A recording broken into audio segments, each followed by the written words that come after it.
ఉమ్మడి వరంగల్ జిల్లాలో జరిగిన మున్సిపల్ ఎన్నికల్లో 12 పురపాలికలను హస్తగతం చేసుకుని అధికార కాంగ్రెస్ సత్తా చాటింది.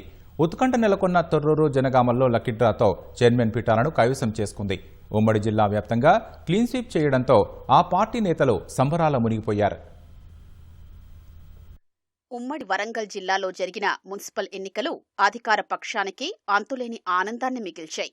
6 జిల్లాల పరిధిలో గల 12 పురపాలికల్లో ఆ పార్టీ జెండా రెపరెపలాడింది.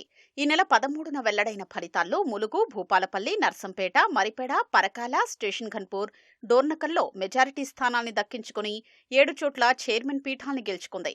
మిగిలిన చోట్ల ఎక్సఫిషియో స్వతంత్రుల మద్దతుతో పాటు లక్కీ డ్రా సైతం కలిసి రావడంతో 12కు 12 మున్సిపాలిటీల్లో హస్తం పార్టీ జయకేతనం ఎగరేసింది. బలాబలాలు సమంగా ఉండడంతో ఫలితం తేలని మహబూబాబాద్, కే సముద్రం, వర్ధన్నపేటలో స్వతంత్రులు ఎక్సఫిషియో ఓట్లతో కాంగ్రెస్ చేజిక్కించుకుంది.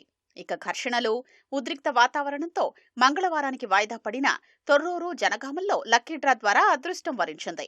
ఆ 2 మున్సిపాలిటీల్ని కాంగ్రెస్ కైవసం చేసుకుంది. తీవ్ర ఉత్కంఠ నెలకొన్న లక్కీ డ్రాలో Thorrur municipality chairman, vice chairman ను కాంగ్రెస్ దక్కించుకోగా జనగామలో లక్కీ డ్రాలో చైర్మన్ పదవి కాంగ్రెస్ ను వరించింది. ఇక్కడ వైస్ చైర్మన్ పదవి బీఆర్ఎస్ మద్దతుతో స్వతంత్ర అభ్యర్థి గెలుచుకున్నారు.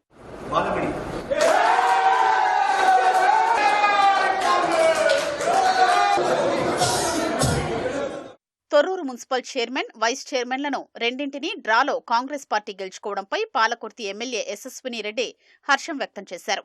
ధర్మం గెలిచిందని, ప్రతి కార్యకర్త సైనికుడిగా పనిచేసి అభ్యర్థుల్ని గెలిపించేందుకు కృషి చేశారని చెప్పారు. తొర్రూరు మున్సిపాలిటీలో చైర్మన్ మరియు వైస్ చైర్మన్ కాంగ్రెస్ పార్టీ కైవసం చేసుకోవడం జరిగింది. ముందు నుంచి చెప్తున్నాం, ఈసారి ధర్మం వైపు ఉంటది ఏదైనా అని అన్నట్టుగానే 2 కూడా డ్రా తీస్తే చైర్మన్, వైస్ చైర్మన్ కాంగ్రెస్ పార్టీకి రావడం జరిగింది. పగటి కళలు గానే లోపల సీటు కొట్టుకోవద్దామని చెప్పినాం. మరి న్యాయంగా అది జరిగింది. ఎప్పుడే వెన్నుపోటు ఇప్పుడైనా మానుకోండి. ఏమైనా ఉంటే కాంగ్రెస్ పార్టీ అంటే ప్రజల పార్టీ. వరంగల్ జిల్లాలోని 12 పురపాలికలు హస్తగతం కావడంతో ఆ పార్టీ నేతల ఆనందం అంతా ఇంతా కాదు. ప్రజాపాలనకు ఇది నిదర్శనమని, ప్రభుత్వం చేపట్టిన సంక్షేమ అభివృద్ధి పనుల్ని మెచ్చే పట్టణ ఓటర్లు ఘన విజయం చేకూర్చారంటూ నేతలు విజయోత్సవాలు జరిపారు. ఎన్నిక ఏదైనా విజయం కాంగ్రెస్దే అని, వచ్చే మండల, జిల్లా పరిషత్ ఎన్నికల్లోనూ, ఆ తర్వాత జరిగే వరంగల్ నగరపాలక సంస్థ ఎన్నికల్లోనూ ప్రజలు ప్రజాపాలనకే పట్టం కడతారని నేతలు ధీమా వ్యక్తం చేశారు.